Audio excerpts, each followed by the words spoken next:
Terima kasih sudah setia selalu menonton di channel ini, tak lupa saya doakan kalian dan sekeluarga sehat selalu. By the way, support Mimin dengan like, komen dan subscribe.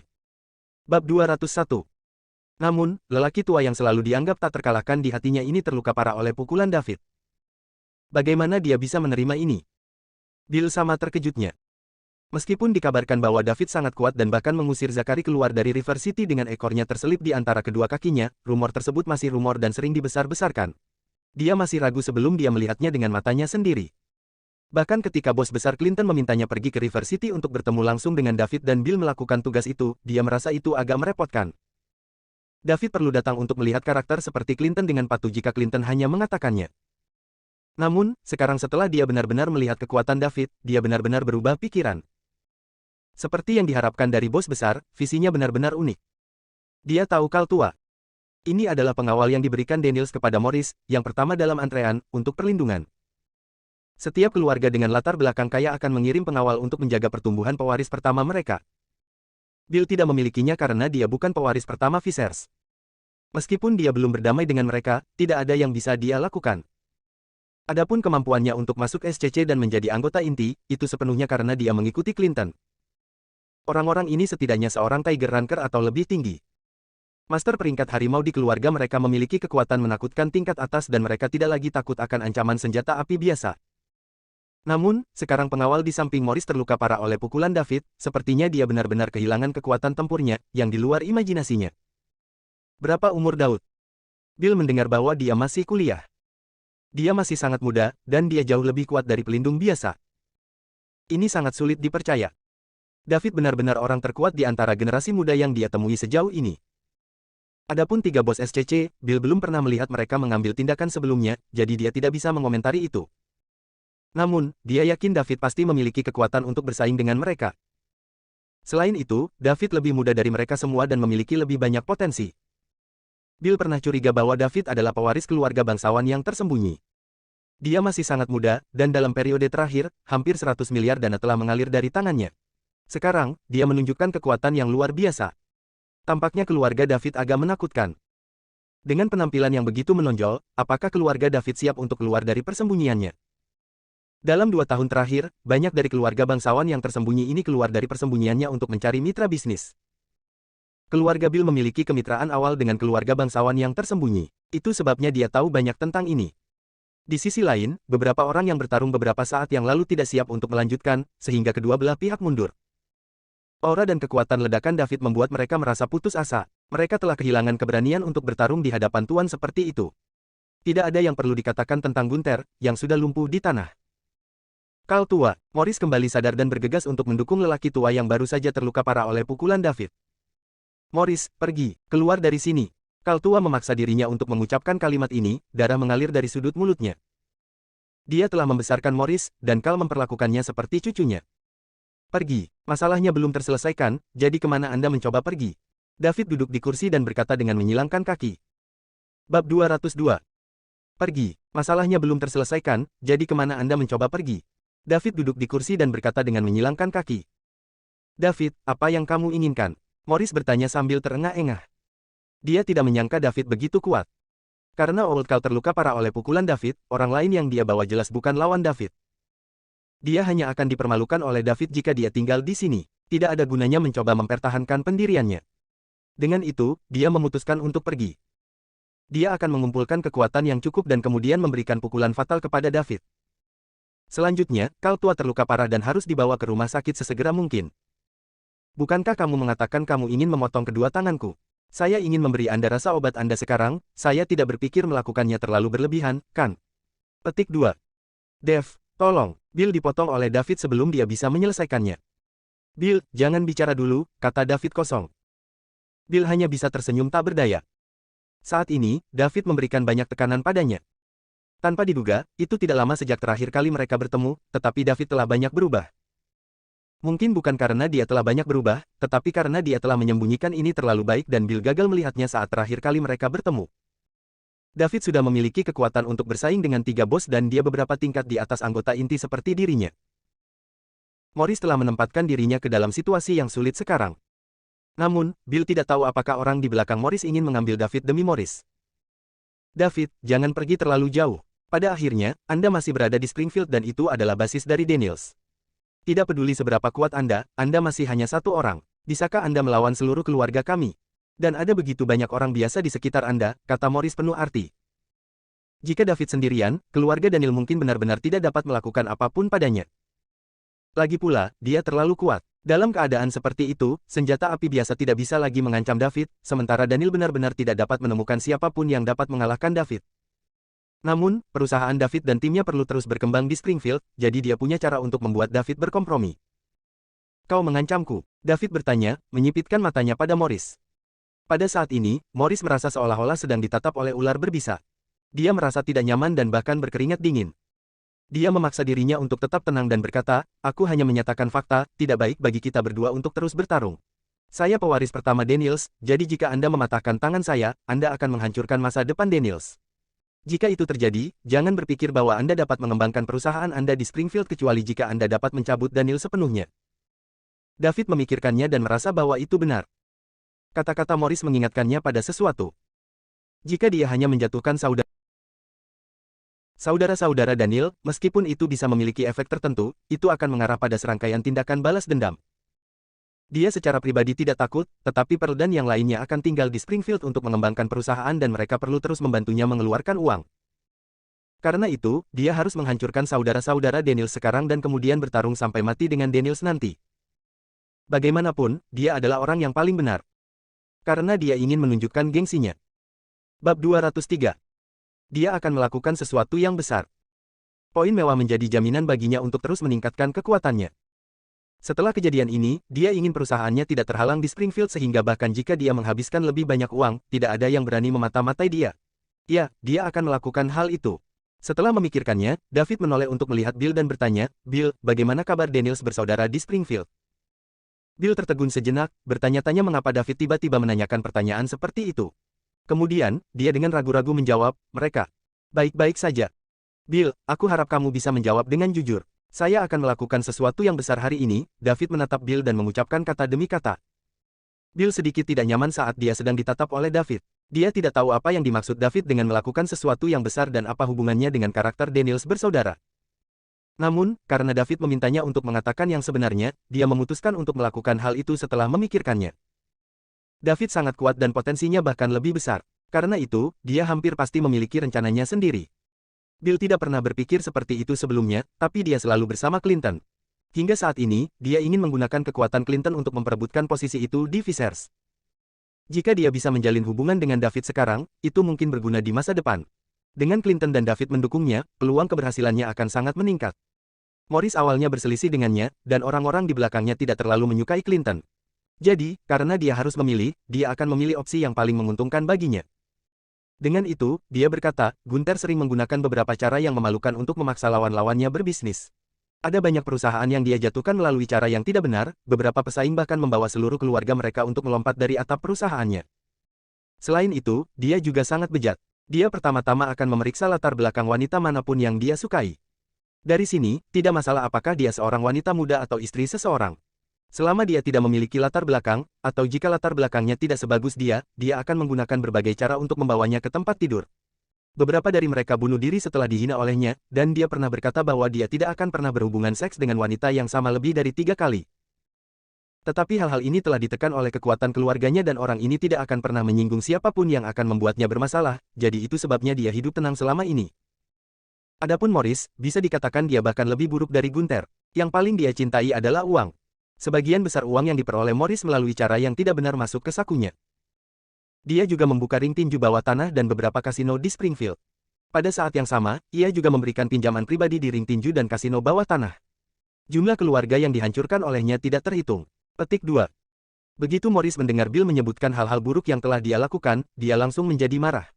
Dia menunjuk Bill dan mengutuk, Bill, teruslah omong kosong, percayalah bahwa aku akan membunuhmu. Jangan berpikir untuk tidak menghormati saya hanya karena Anda mengikuti Clinton. Bill mengabaikan kutukan Morris. Jadi keduanya dianggap sampah masyarakat di Springfield dan tidak berlebihan untuk mengatakan bahwa mereka keji. David mengangguk dan berkata setelah mendengarkan. Kurang lebih, kata Bill. Apakah Morris seorang seniman bela diri?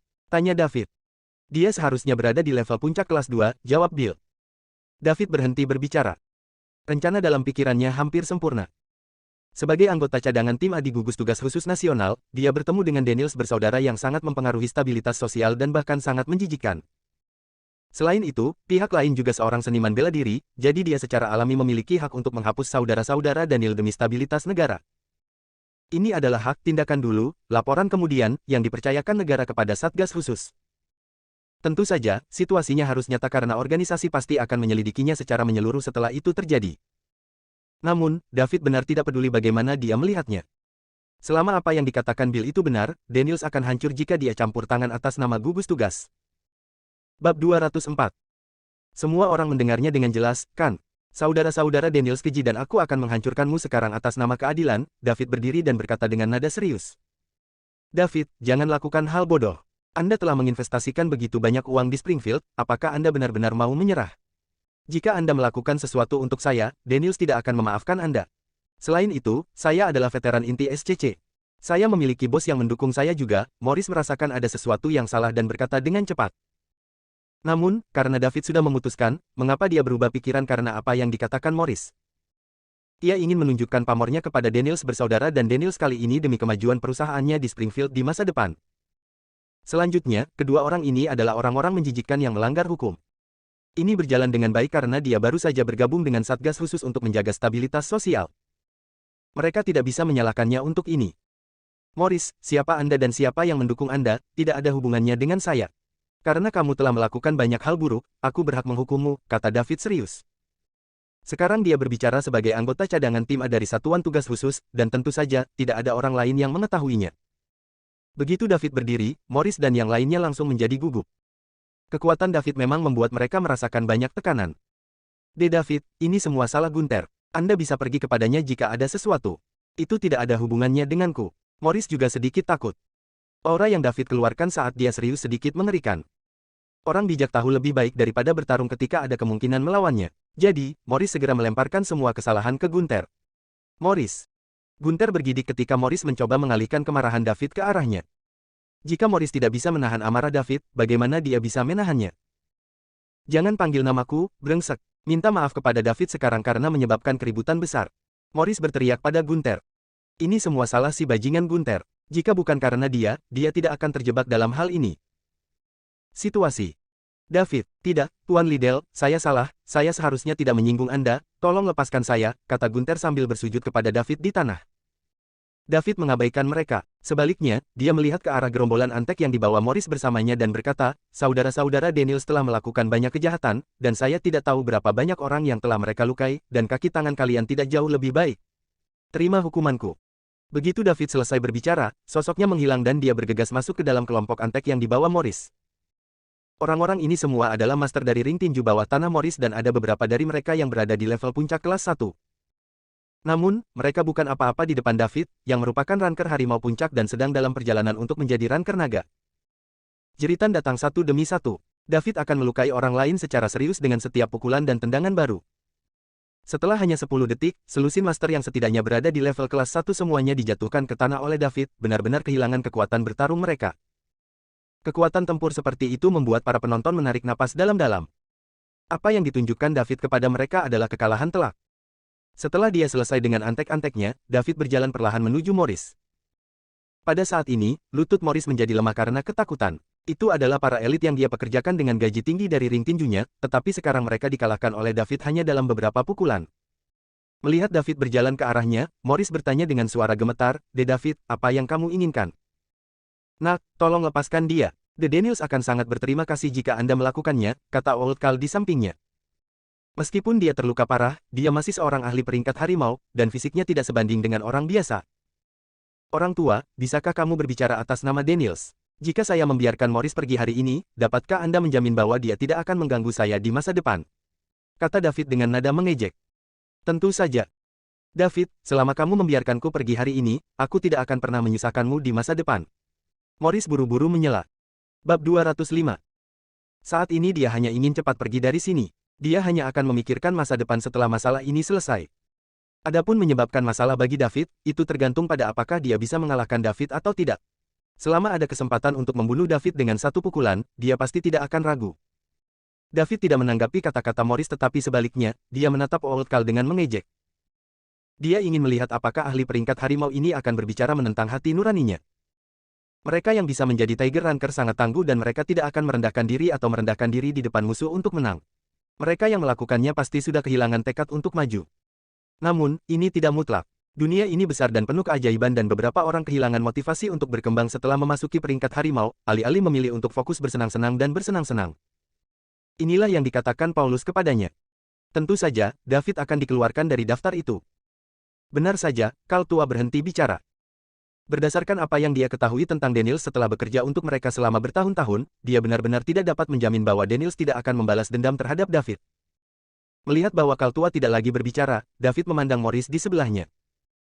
Morris, kamu telah melakukan segala macam hal buruk dan sial kamu jatuh ke tanganku hari ini. David, kamu. Sebelum Morris bisa selesai berbicara, David meninju perutnya. Ah!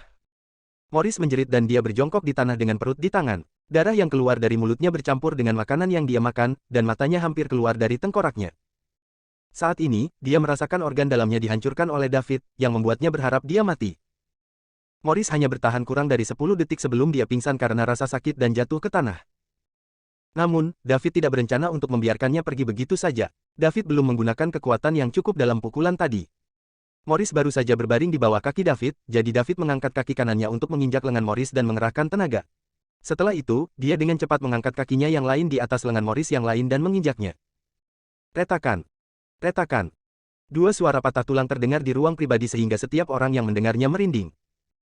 Morris, yang sudah pingsan, terbangun oleh rasa sakit yang parah dan lolongan keluar dari mulutnya, bergema di seluruh ruangan pribadi. Dia ingin menggerakkan tangannya tetapi mendapati bahwa dia tidak bisa menggerakkannya sama sekali.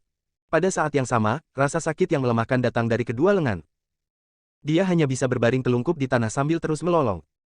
David menginjak dan mematahkan kedua lengan pria yang merupakan salah satu dari 4 talenta luar biasa di Springfield dan juga veteran inti SCC. Setelah mengurus Morris, David beralih ke Gunther, yang bertanggung jawab atas seluruh urusan. Kudengar kau suka memaksa wanita, David bertanya dengan ekspresi muram. Gunther melihat penampilan tragis Morris dan kemudian berbalik untuk melihat David di depannya. Genangan cairan kemudian dikeluarkan dari tubuh bagian bawahnya, mengeluarkan bau busuk. Tuan, Liddell, kumohon, lepaskan aku, pinta Gunther sambil gemetaran. David mengerutkan kening pada bau cairan dari tubuh bagian bawah Gunther. Kemudian, dia berkata kepada Wayne dan Gordon, salah satu dari kalian harus menghancurkan benda di antara kedua kakinya sehingga dia tidak akan pernah menyakiti wanita lagi. Dia ingin melakukannya sendiri, tetapi setelah melihat keadaan Gunther yang memalukan, dia takut sepatunya kotor. David baru saja berbalik dan berjalan ke kursi ketika dia mendengar teriakan lain. Selama sisa hidupnya, Gunther tidak akan pernah menjadi laki-laki lagi. Bab 206. David duduk kembali di kursi seolah tidak terjadi apa-apa. Jeritan berdarah dari saudara-saudara Daniel bergema di seluruh ruangan, bersama dengan lebih dari selusin master kelas 1 tergeletak di lantai, merintih kesakitan. Bill merasa merinding di punggungnya karena ketakutan saat dia melihat Morris dan Gunther. David mengeluarkan ponselnya, hendak melaporkan situasi saat ini ke organisasi ketika tiba-tiba, dia merasakan kesemutan di benaknya. Lebih banyak Grandmaster. David dengan cepat berbalik untuk melihat pintu masuk kamar pribadi tetapi tidak ada seorang pun di sana. Tindakannya juga telah mendorong semua orang di ruangan itu untuk melihat ke arah pintu juga, tetapi tidak ada yang bisa dilihat. David tidak mengalihkan pandangannya dari pintu dan terus menatapnya. Dalam waktu kurang dari beberapa saat, seseorang muncul di pintu masuk ruang pribadi. Itu adalah pria berusia sekitar 30 tahun yang memiliki aura gentleman.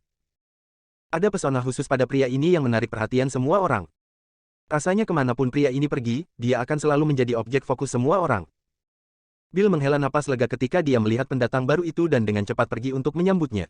Meskipun tidak ada niat bermusuhan di balik tatapan David, pria itu masih merasa sangat tidak nyaman di bawah aura David yang luar biasa. Zimmerman. Bill menyapa pria di pintu. Clinton mengangguk sebagai tanggapan dan berjalan ke kamar pribadi. Di belakang Clinton ada dua pria parubaya yang serius, keduanya berusia sekitar 40 hingga 50 tahun. Clinton berjalan di antara kedua pria itu dan mengerutkan kening ketika dia melihat tuan yang terbaring di tanah dan Daniels yang menangis kesakitan. Memikirkan kembali laporan Bill, Clinton memiliki gambaran umum tentang apa yang telah terjadi. Tetap saja, dia sedikit terkejut ketika melihat Old Carl terluka parah.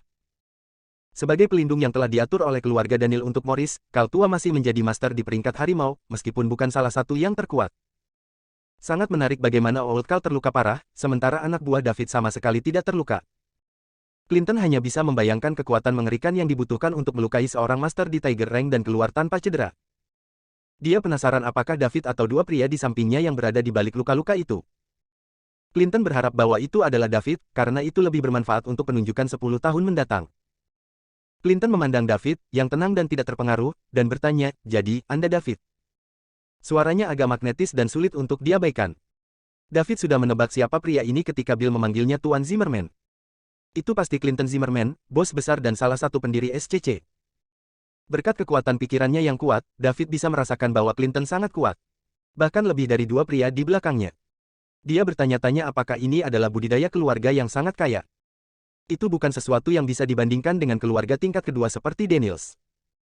"Saya," jawab David lugas.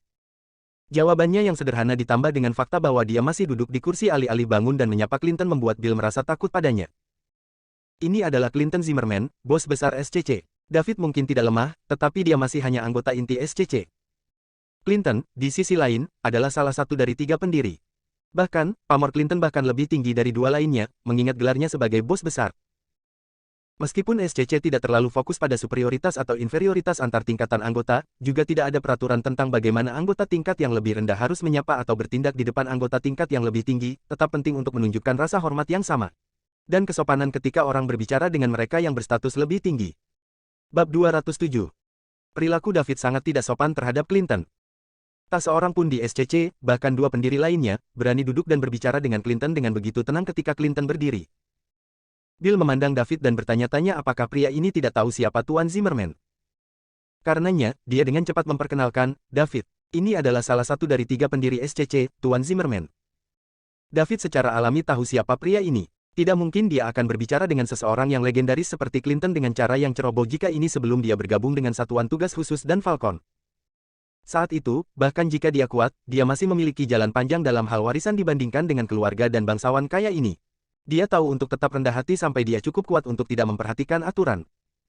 Namun, zaman sudah berbeda sekarang. Sejak dia bergabung dengan Satuan Tugas Khusus dan Falcon, terutama setelah mengalami kekuatan anggota tim A seperti Jordan dan memahami betapa kuatnya kedua organisasi ini, David menyadari bahwa dia tidak perlu bersikap rendah hati lagi, jangan sampai orang mulai berpikir bahwa dia adalah sasaran empuk. David yakin bahwa setelah kejadian ini, tidak ada seorang pun di Springfield yang akan mencoba menyerangnya tanpa memikirkannya lebih lanjut. David mengabaikan Bill dan tetap duduk di kursi. Clinton tampaknya tidak keberatan dengan rasa tidak hormat itu dan berjalan untuk duduk di seberang David. David masih muda, jadi Clinton merasa wajar jika mantannya sedikit arogan dan impulsif. Bagaimanapun, Clinton sendiri telah bertindak tanpa rasa takut ketika dia masih muda juga. Keberanian seperti itu harus didukung dengan kekuatan yang sebenarnya, dan David ternyata memiliki kekuatan yang diperlukan baginya untuk bertindak seperti ini. "Bagaimana rencanamu untuk berurusan dengan saudara-saudara Daniels, David?" Clinton bertanya. "Belum kepikiran. Saya akan menunggu dan melihat bagaimana reaksi Daniels terlebih dahulu," jawab David. "Bagaimana kalau aku membantumu menangani ini, David?" Clinton tiba-tiba bertanya. "Hah?" David tercengang. Dia tidak mengharapkan Clinton menawarkan untuk menyingkirkan Daniels untuknya.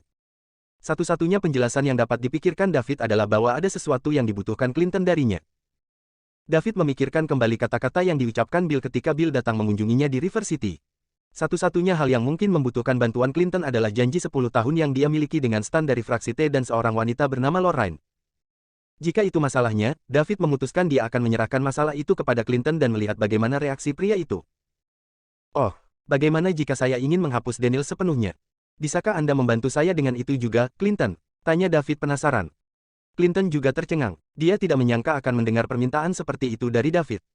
David tidak hanya ingin menyingkirkan saudara-saudara Daniel, tetapi dia juga ingin sepenuhnya menghapus saudara-saudara Daniel.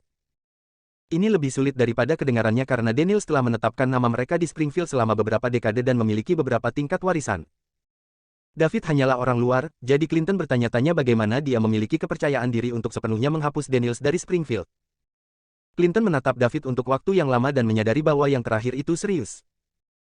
"Tidak akan mudah untuk menyingkirkan Daniels. Apakah Anda yakin itu yang ingin Anda lakukan, David?" Clinton bertanya dengan serius. "Tentu saja, tapi jika Anda tidak ingin membantu, saya selalu bisa melakukannya sendiri, Clinton," kata David dengan tenang. Seolah menghilangkan Daniel adalah hal yang sepele dan mudah dilakukan. Clinton merasa terganggu.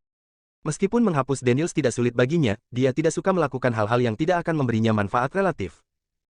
Belum lagi dia pasti akan menyinggung Silva dengan menghapus Daniels. Ini adalah momen penting terkait penunjukan Clinton selama 10 tahun. Dia telah menghemat kekuatannya hanya untuk penunjukan dan dia tidak mampu menyinggung Silva sekarang. Jika dia melakukannya, dia tidak akan dapat menggunakan SCC dengan cara yang dia butuhkan dan dia akan ditempatkan dia. Kerugian terhadap fraksi T. Namun, mengingat kekuatan David saat ini, dia lebih kuat dari Zachary, salah satu dari 8 petarung hebat dari fraksi T. Kekuatan David tidak bisa diremehkan jika dia bisa melumpuhkan saudara-saudara Daniels dan sepenuhnya menyingkirkan Daniels dari Springfield. David adalah seseorang yang perlu dia rekrut. Clinton merasa kepalanya berdenyut. Permintaan David membuat bos besar SCC pusing.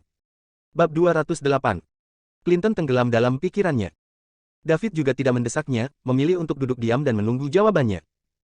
Setelah beberapa saat mempertimbangkan, Clinton memutuskan untuk tidak menolak David sampai dia bernegosiasi dengan Silva. Tidak akan mudah untuk mengeluarkan Daniels dari Springfield, David, mereka sudah di sini untuk waktu yang lama. Saya harus membuat persiapan yang tepat terlebih dahulu. Mungkin saya bisa memberi Anda jawaban yang lebih pasti besok. Clinton bertanya. Tentu, saya akan menyerahkan ini kepada Anda, kalau begitu, Clinton. Ayo pergi, Nona Mutiara. Kemudian, David bangkit untuk pergi. Pearl mengejarnya, dengan Wayne dan Gordon mengikuti di belakang. Bill masih tercengang saat David pergi. Dari apa yang dia ingat terakhir kali dia melihat David, pria itu masih hormat dan mudah diajak bicara, tidak menunjukkan kesombongan yang dia tunjukkan hari ini. Tidak terlalu lama kemudian, tetapi David tampaknya telah menjadi orang yang sama sekali berbeda. Bill, apa yang terjadi di sini? Clinton menuntut. Bill kemudian melanjutkan untuk memberitahu Clinton apa yang dilihatnya setelah dia tiba secara rinci. Jadi David memukuli semua orang ini sendirian. Clinton bertanya lagi. Iya, sangat cepat juga. Orang-orang ini bahkan tidak bisa bereaksi sebelum dipukuli, jawab Bill.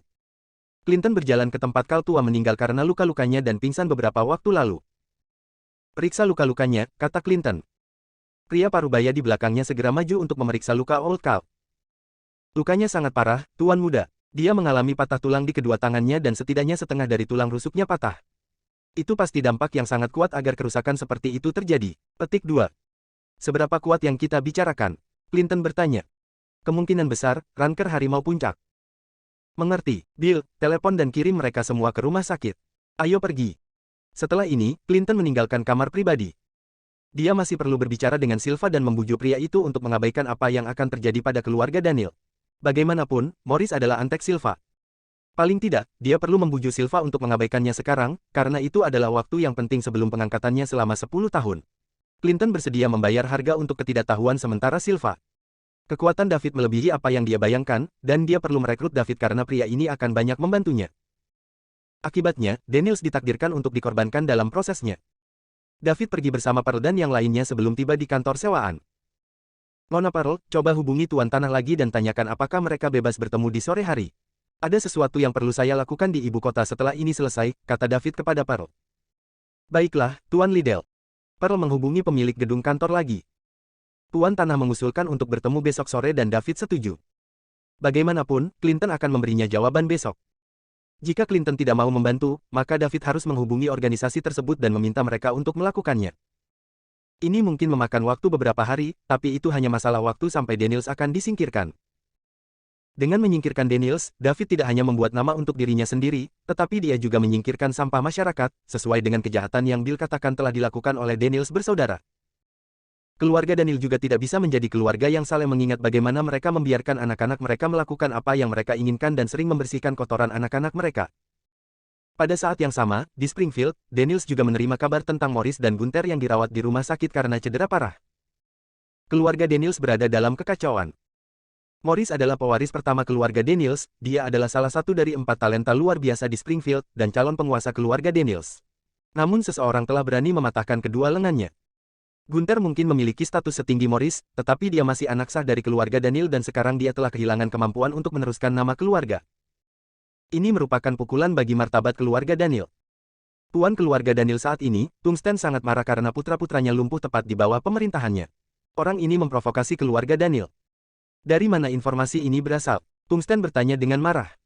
Dari rumah sakit, Tuan Daniels. Siapa yang mengirim mereka ke sana?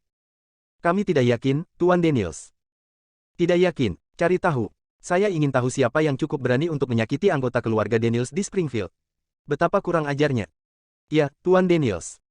Setelah memerintahkan orang untuk menyelidiki kebenaran di balik keadaan Morris yang baru saja lumpuh, Tungsten membuka jalan untuk sebuah ruangan kecil di halaman belakang villa. Disinilah ayahnya, Tuan Tua Daniels, tinggal untuk beristirahat. Ayahnya mungkin telah menyerahkan mantel itu sejak lama, tetapi gengsinya tetap ada, dan dia masih orang yang membuat keputusan penting bagi keluarga. Tuan Tua Daniels sangat marah ketika dia mendengar bahwa kedua cucunya telah lumpuh. Dia segera menghubungi koneksi masa lalunya dan mulai menyelidiki kebenaran di balik apa yang telah terjadi. Pada saat yang sama, banyak bisnis di bawah keluarga Daniel mulai menghadapi masalah. Mitra bisnis mulai mencari alasan untuk memutuskan kontrak. Konstruksi yang telah melewati pemeriksaan penerimaan terpaksa menjalani putaran pengujian lain hanya untuk gagal kali ini. Proyek yang sedang dalam proses negosiasi juga langsung ditolak. Bukan berarti ini sangat mempengaruhi keluarga Daniels.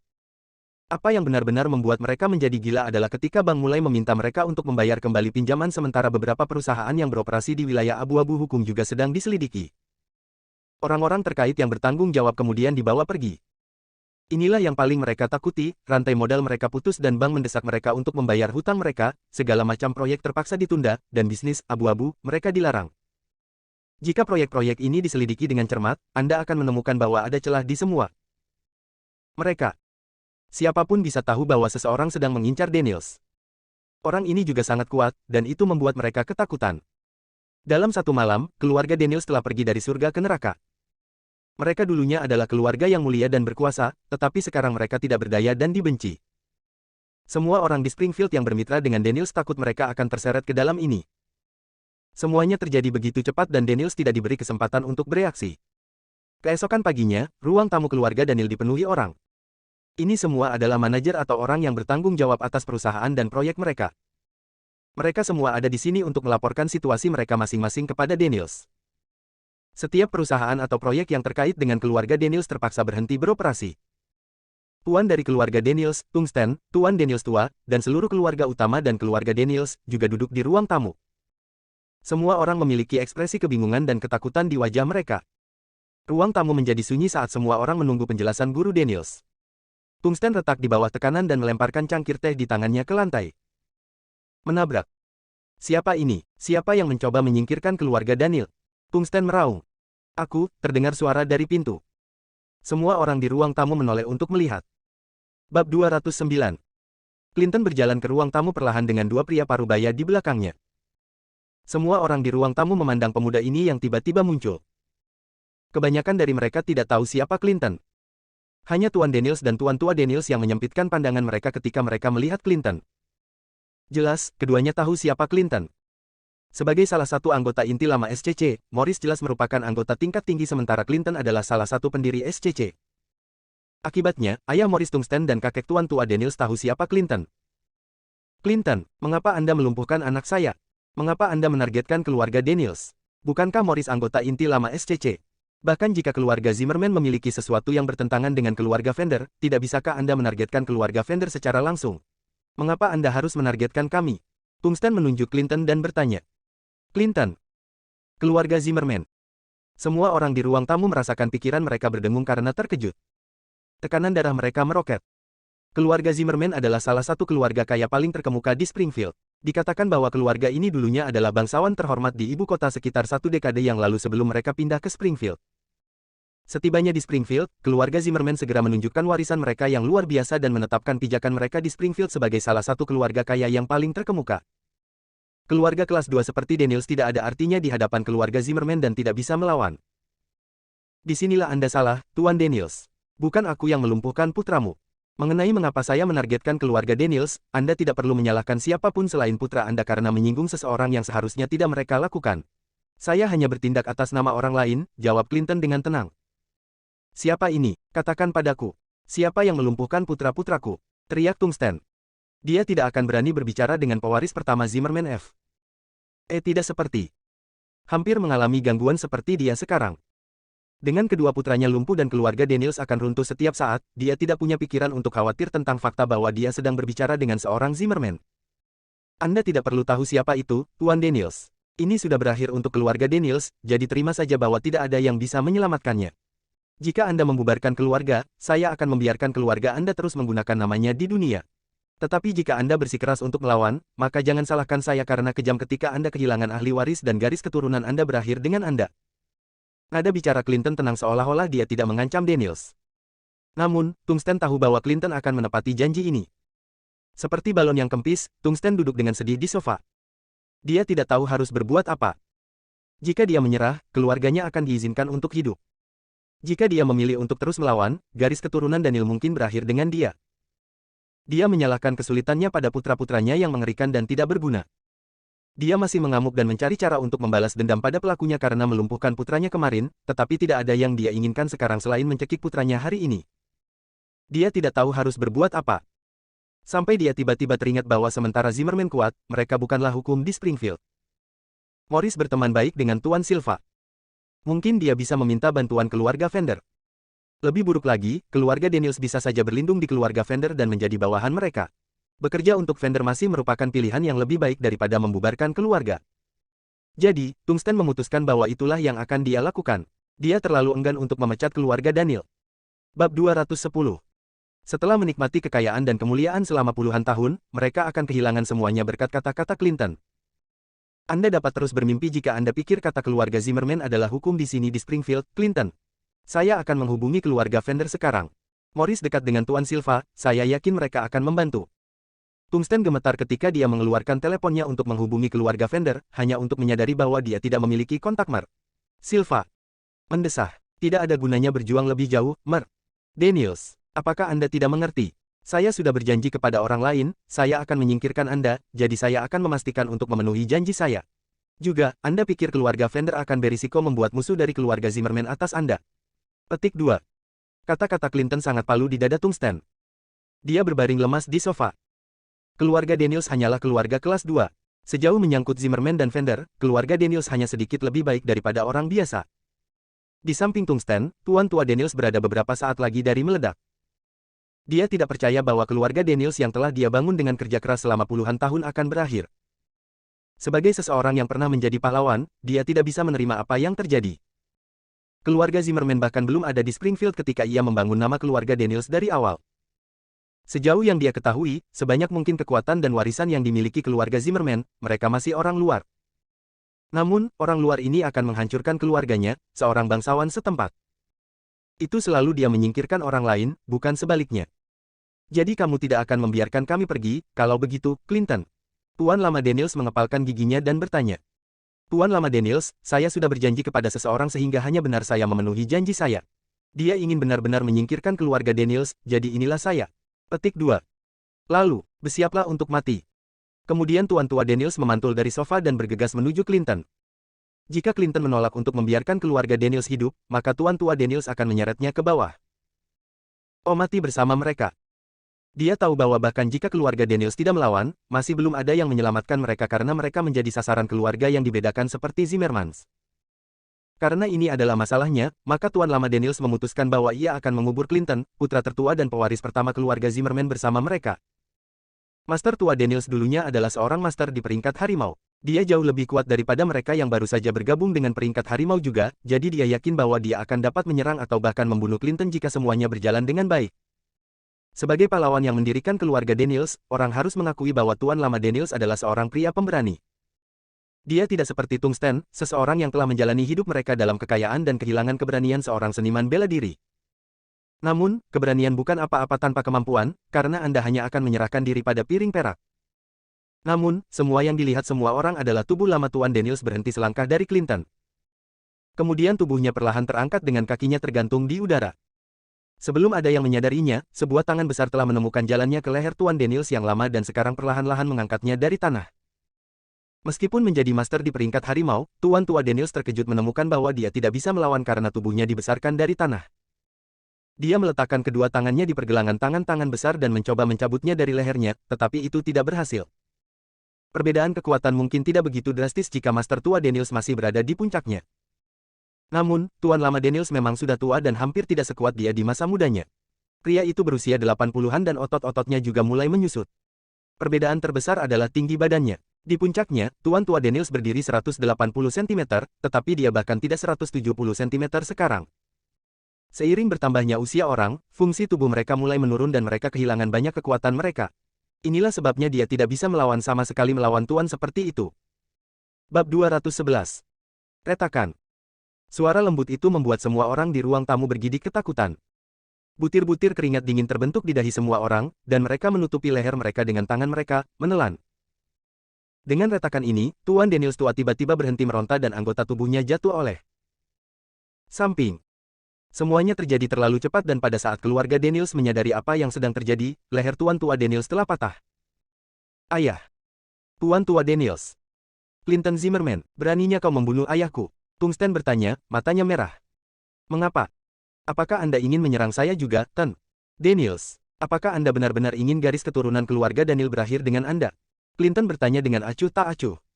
Dia bertindak seolah-olah membunuh Tuan tua Daniels adalah hal yang tidak penting baginya.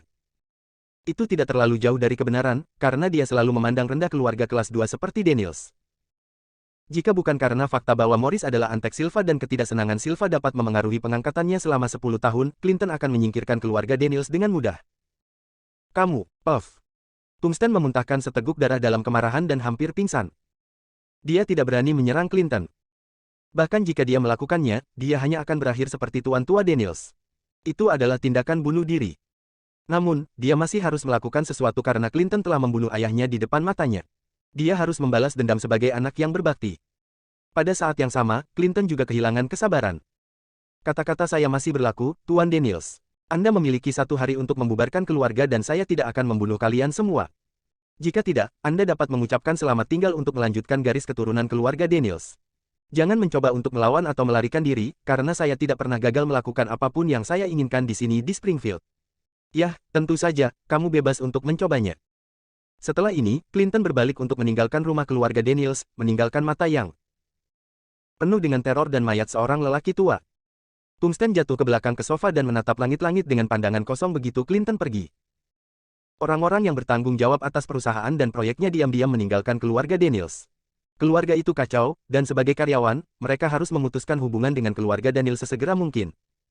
Sementara mereka telah mendapatkan cukup banyak uang dengan bekerja untuk keluarga Daniels, mereka juga menghargai hidup mereka.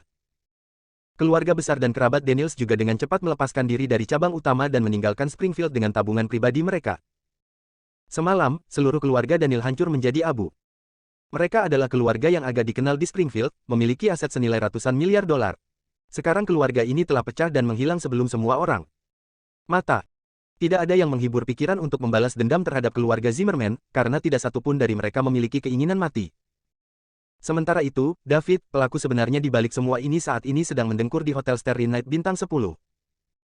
Dia menyesal ketika dia check-in ke suite mewah-mewah Starry Night Hotel tadi malam dan masuk ke kamar.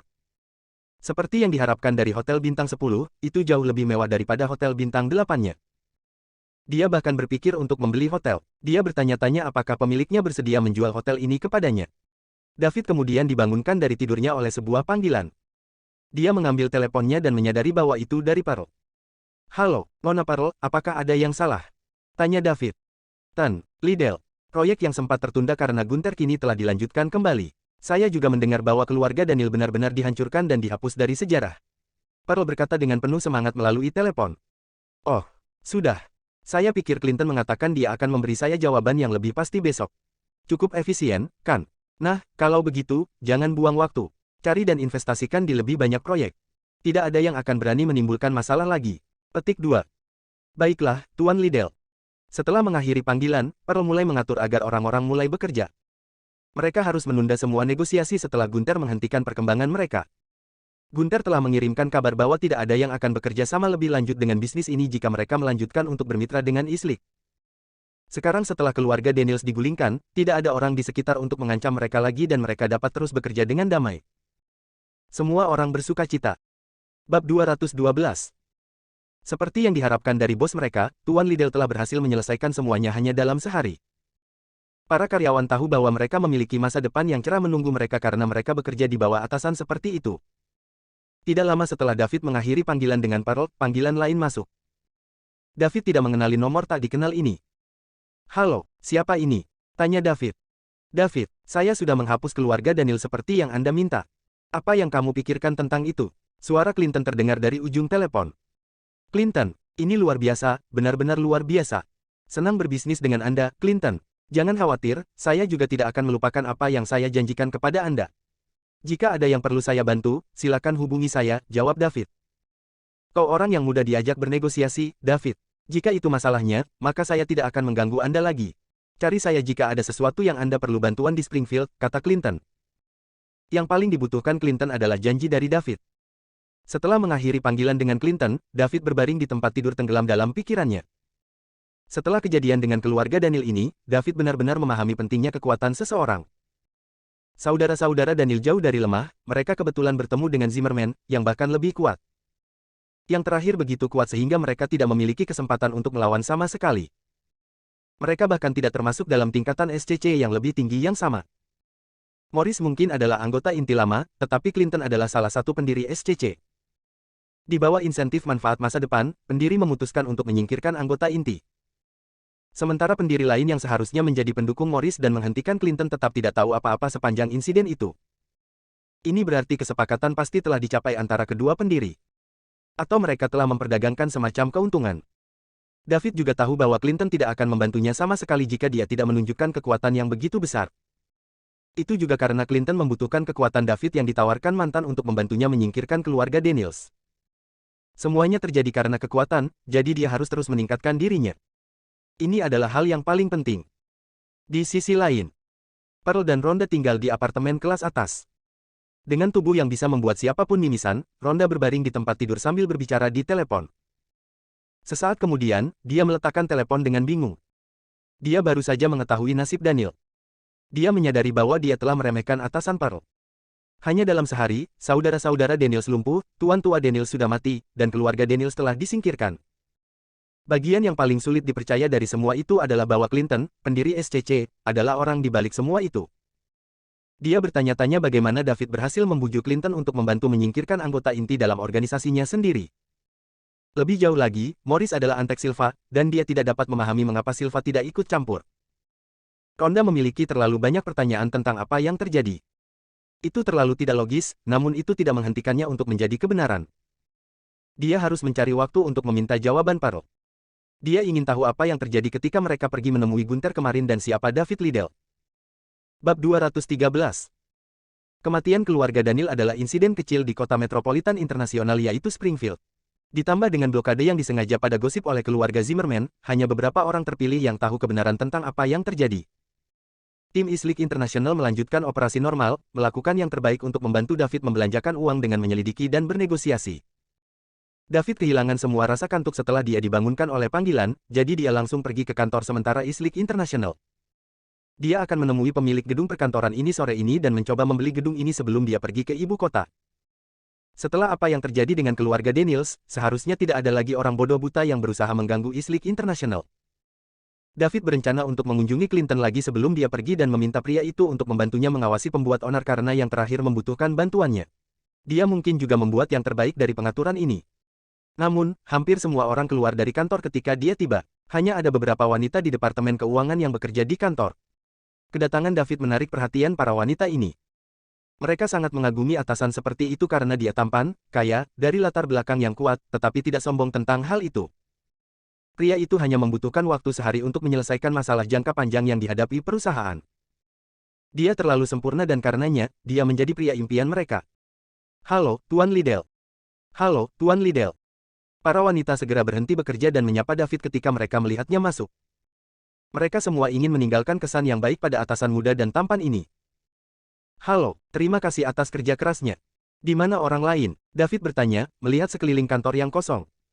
Oh, Tuan Liddell, mereka semua keluar untuk bertemu dengan klien. Karena masalah dengan Prosperity Properties beberapa hari yang lalu, sebagian besar proyek kami ditunda. Sekarang properti kemakmuran tidak lagi menghalangi kami, semua proyek kami telah dilanjutkan sehingga semua orang akan agak sibuk akhir-akhir ini. Baiklah, terima kasih untuk usaha Anda. Suruh Nona Pearl membawa kalian keluar untuk liburan berbayar setelah gelombang pekerjaan ini selesai. Pergi kemanapun Anda mau, itu ada di perusahaan. Kata David dengan semangat. Kalau begitu saya akan berterima kasih atas nama perusahaan, Tuan Liddell. Salah satu wanita berkata dengan gembira. Oh, benar, apakah Nona Pearl juga keluar? Tanya David. Saya pikir Warner menghubungi perusahaan lain yang mencari investor dan pergi untuk menyelidiki perusahaan pagi ini. Baiklah, jangan biarkan aku mengganggumu, aku di sini hanya untuk melihat-lihat. Kemudian, David berjalan ke kantor manajer umum. Karena ini hanya lokasi kantor sementara, tidak ada kantor ketua untuk David. Dia duduk di meja kantor dan membolak-balik beberapa dokumen. Merasa tidak tertarik, dia mengeluarkan ponselnya dan mulai memainkannya. Obrolan grup kelas sekolah menengah tampak agak hidup hari ini. Seseorang sepertinya telah menandainya.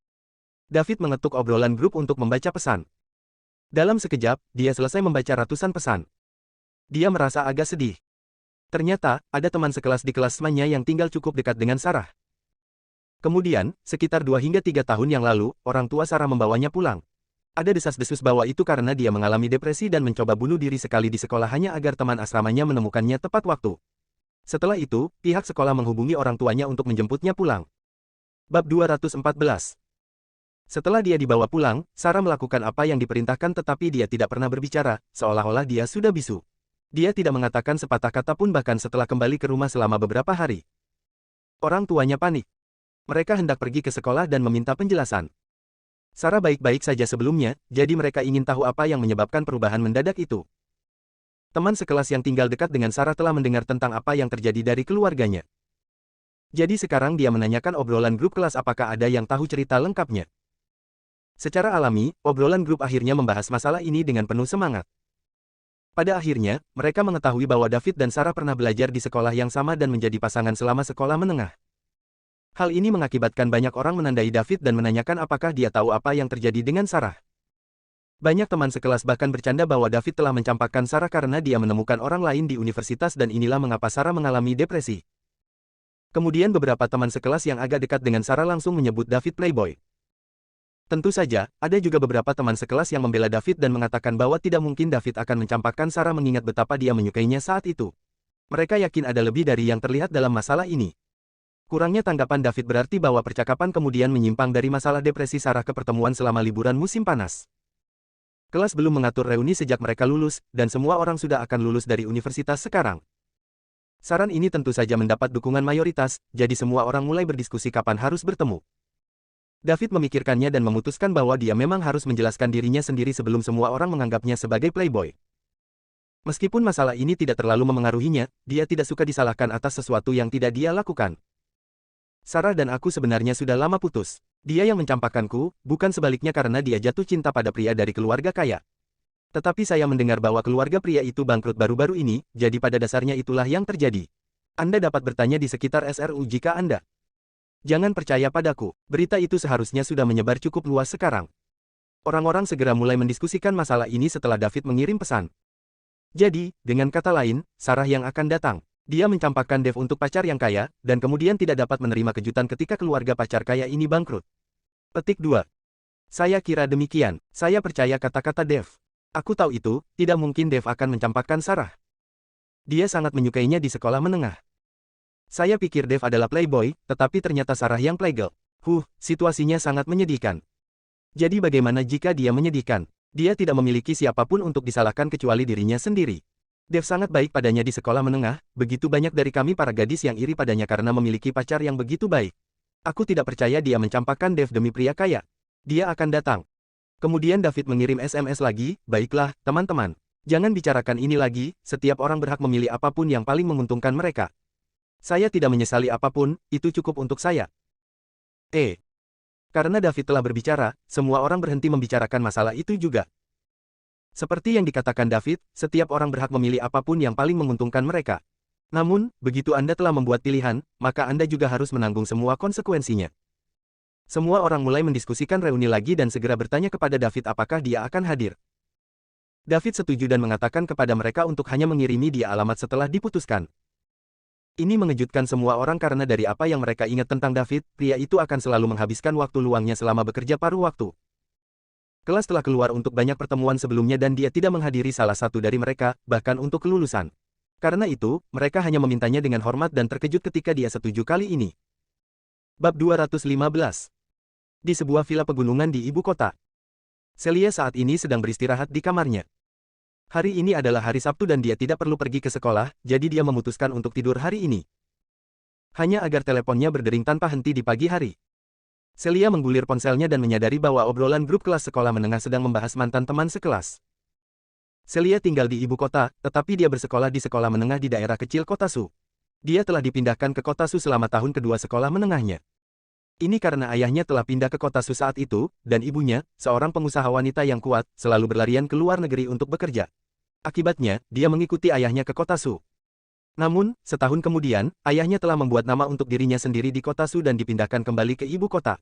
Saat itu, dia bersikeras bahwa dia tinggal di kota Su sampai dia lulus. Dia mengatakan kepadanya bahwa dia telah dewasa dan harus belajar mandiri dan bahwa berpindah sekolah terus-menerus tidak bermanfaat bagi studinya. Sejak saat itu, Celia yang berusia 17 tahun tinggal sendirian di kota Su. Dia akan pergi ke sekolah sendiri, belajar mencuci pakaian sendiri, membuat makanan, membersihkan rumah, dan beradaptasi dengan perasaan kesepian. Dia melakukan semua ini untuk satu orang. Seseorang yang memberinya kesempatan kedua dalam hidup. Terlepas dari tahun-tahun yang telah berlalu, dia tidak bisa melupakan orang yang telah tertanam kuat di dalam hatinya. Dia tidak akan pernah melupakan akhir pekan itu ketika dia baru saja tiba di kota Su bersama ayahnya. Saat itu hari hujan, dan dia sedang menyeberang jalan ketika dia terpeleset dan jatuh di tengah jalan. Pada saat itu, sebuah truk kehilangan kendali dan melaju kencang ke arahnya. Dia terlalu ketakutan untuk bergerak, tetapi saat dia menutup matanya dan menerima takdirnya, dia diliputi pelukan hangat. Secara naluriah, dia memeluk orang itu kembali dengan setiap ons energi yang dia miliki. Sebuah tabrakan besar terdengar dan dia membuka matanya hanya untuk menyadari bahwa itu adalah seorang anak laki-laki yang memeluknya. Dia melihat sisi wajahnya untuk melihat bahwa dia terawat dengan baik dan tampan. Dia menyadari bahwa anak laki-laki itu telah membawanya ke sisi jalan sementara truk menabrak sebuah bangunan yang sedang dibangun beberapa puluh meter dari mereka. Dia hanya bisa membayangkan apa yang akan terjadi padanya jika anak laki-laki ini tidak menyelamatkannya. Mungkin saja dia akan diratakan oleh truk dan pergi ke dunia lain. Saat itu, bocah ini sedang mengantarkan makanan cepat saji. Untuk menyelamatkannya, sepeda anak laki-laki itu dilempar ke samping dan lebih dari selusin pesanan makanan cepat saji terbuang sia-sia. Dia ingin memberi kompensasi kepadanya, tetapi dia menolaknya dan mengatakan bahwa orang lain akan melakukan hal yang sama. Namun, ada begitu banyak orang di jalan dan dia adalah satu-satunya yang mempertaruhkan nyawanya untuk menyelamatkannya. Keesokan harinya, dia menyadari bahwa anak laki-laki ini adalah teman sekelasnya.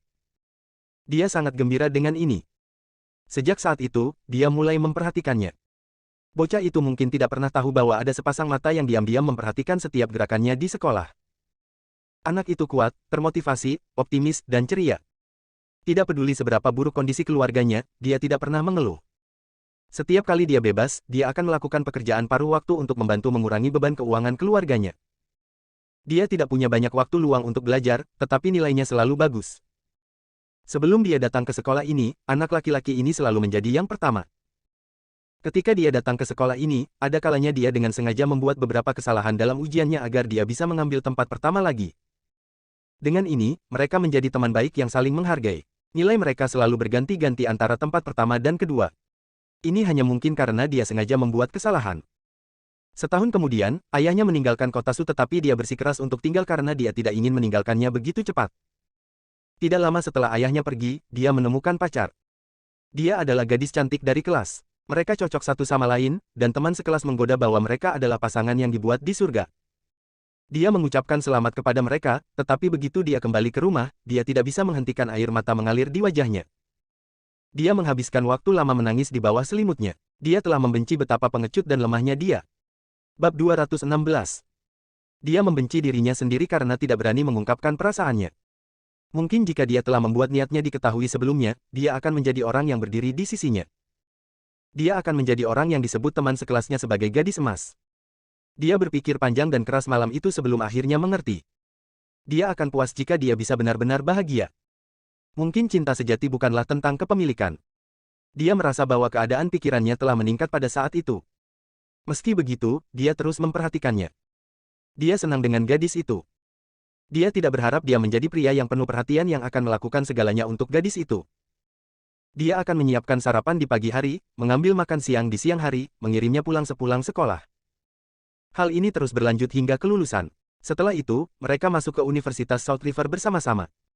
Dia tidak lagi sederhana dalam ujian kali ini. Dia diterima di Greenwood University di kota kelahirannya ibu kota sebagai pencetak gol terbanyak di kelasnya, kabupaten, kota, dan provinsi.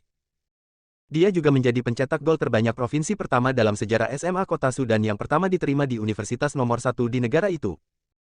Mereka tidak berhubungan lagi sejak universitas, dan hanya akan saling mengirim pesan berkat selama liburan. Dia ingin melupakannya dan melanjutkan hidupnya. 3 tahun telah berlalu, namun dia masih bersembunyi di lubuk hatinya yang terdalam. Orang itu adalah David. Ketika Celia melihat topik dan karakter yang sedang dibahas oleh obrolan grup kelas temannya, dia melompat dari tempat tidur, langsung bangun. Itu karena siswi Sarah yang mereka diskusikan adalah pacar David. Bagaimana mungkin? Kenapa Sarah berubah seperti ini? Bagaimana dengan Daud? Apa yang terjadi padanya? Apa yang dia lakukan sekarang? Dia melihat obrolan grup yang membahas bahwa Sarah menjadi seperti ini karena David mencampakkannya untuk seseorang yang baru. Wajah Celia langsung memerah karena marah. Setelah mengenal David selama 2 tahun, tidak mungkin dia melakukan itu. Dia bukan tipe pria yang berubah-ubah dalam kasih sayang. Dia pikir mungkin Sarah yang mencampakkan David. Namun, dia telah bersembunyi di obrolan grup selama ini.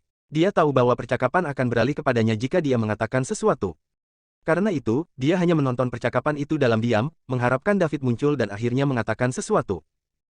David tidak mengatakan apa-apa meskipun banyak teman sekelas yang menyebut namanya. Dia bahkan bertanya-tanya apakah sesuatu telah terjadi pada David. Celia menatap teleponnya sepanjang pagi, takut kehilangan jawaban David. Tepat sebelum tengah hari, David akhirnya angkat bicara dalam obrolan grup. Celia lega melihat penjelasan David. Benar saja, itu cukup banyak apa yang dia berspekulasi. Sarah telah memilih pewaris yang kaya daripada David. Dia tidak mengerti mengapa Sarah melakukan itu ketika David begitu baik padanya. Apakah uang benar-benar penting? Jadi bagaimana jika dua orang yang saling mencintai tidak punya uang? Tidak bisakah mereka hidup bahagia selamanya? Hal-hal seperti itu pasti tidak dapat dipahami oleh seorang gadis yang tidak pernah kekurangan uang sejak dia masih kecil. Bab 217. Tunggu sebentar. Celia sepertinya mengingat sesuatu. Sarah mencampakkan David. Jadi, David masih lajang sekarang. Dan dia pasti sedang kesal sekarang, kan? Haruskah aku menghiburnya?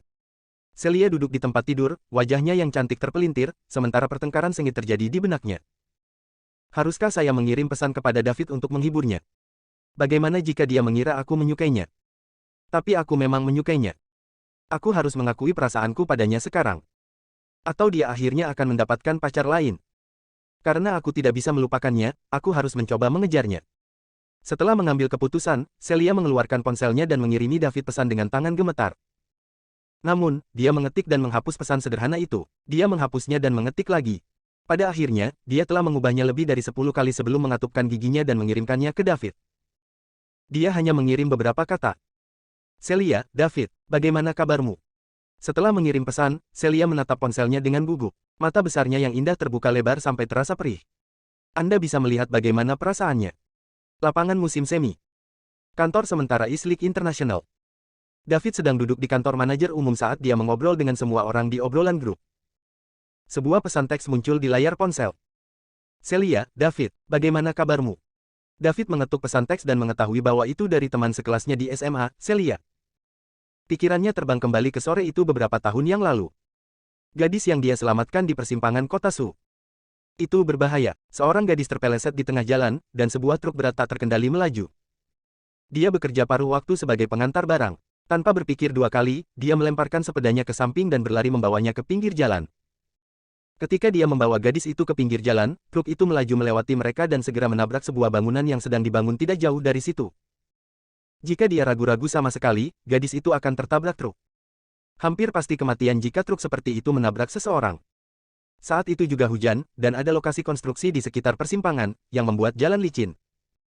Jika dia juga tergelincir dalam prosesnya, keduanya akan terbunuh oleh truk. Karena itu, dia ketakutan meskipun dia telah menyelamatkan gadis itu.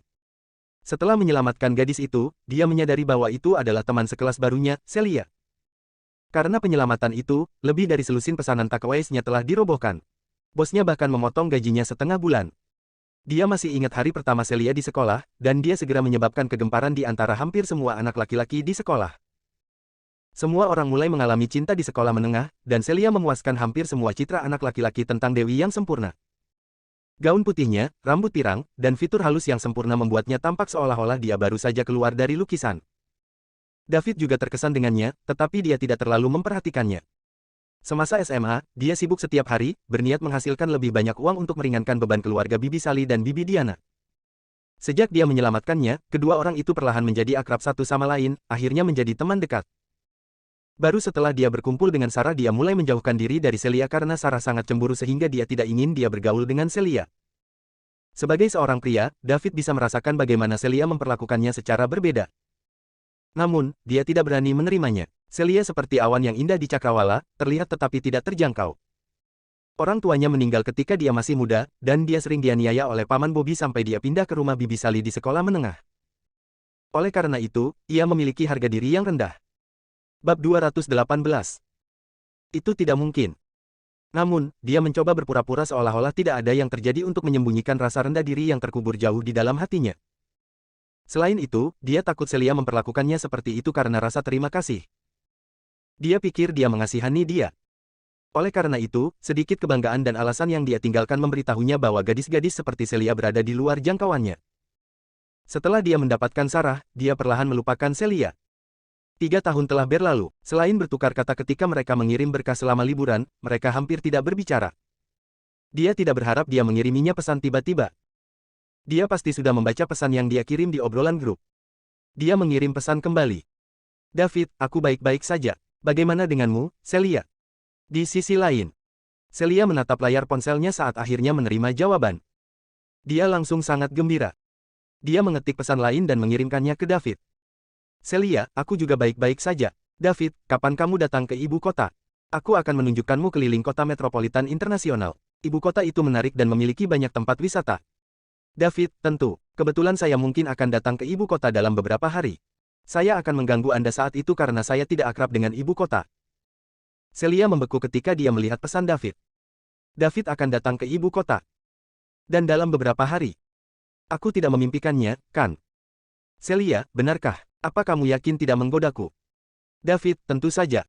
Celia, kita punya kesepakatan kalau begitu. Hubungi saya ketika Anda datang ke ibu kota. Daud, oke. Celia, David. David, Celia, kudengar kamu putus dengan Sarah. David, ya, kamu pasti melihatnya di obrolan grup. Tapi aku tidak menyangka dia menjadi seperti ini. Celia, jangan sedih. Ini bukan salahmu. Kamu juga korban. David, saya baik-baik saja. Yang terburuk sudah berakhir. Saya akan menyambut masa depan dengan senyuman. Celia, oke, aku akan ada untukmu. Setelah Celia mengirim pesan, pipinya menjadi merah padam. Itu sangat tampan. Pada saat yang sama, dia sangat gugup saat dia mulai bernapas dengan cepat. Dia tidak tahu bagaimana David akan menanggapinya. Cukup jelas apa yang dia maksud ketika dia mengatakan itu, kan? David tercengang oleh pesan itu. Sejujurnya, bohong untuk mengatakan bahwa David tidak tertarik pada gadis seperti Celia. Namun, dia memiliki kontrol diri yang kuat. Dia tidak akan memikirkan atau menyentuh apa yang tidak dimaksudkan untuk menjadi miliknya. Dia dan Celia adalah dua garis paralel yang tidak akan pernah bertemu. Pada akhirnya, dia memilih Sarah. Saat itu, dia tidak berpikir ada banyak perbedaan antara dia dan Sarah. Namun, itu berbeda sekarang. Dia memiliki sistem, dan dua garis paralel telah mencapai titik pertemuan. Karena itu, David memutuskan untuk mengikuti arus dan tidak sengaja menghindarinya. Namun, dia baru saja putus dengan Sarah dan belum siap untuk terbuka pada orang lain dan move on dulu. Sarah telah sangat menyakitinya. Dia berakhir dengan hasil ini setelah 4 tahun kerja keras. Jika dia tidak mendapatkan sistem dan mengubah lintasan hidupnya, apa yang akan terjadi padanya? Bahan tertawaan SRU, objek penghinaan Leo, dan bahkan sesuatu untuk Sarah membual. Dia tidak akan pernah bisa mengangkat kepalanya di sekolah. Bab 219. Bagaimana Sarah akhirnya sedih. Namun, itu tidak layak untuk simpati David. Terutama karena dia telah menyakiti David terlalu banyak.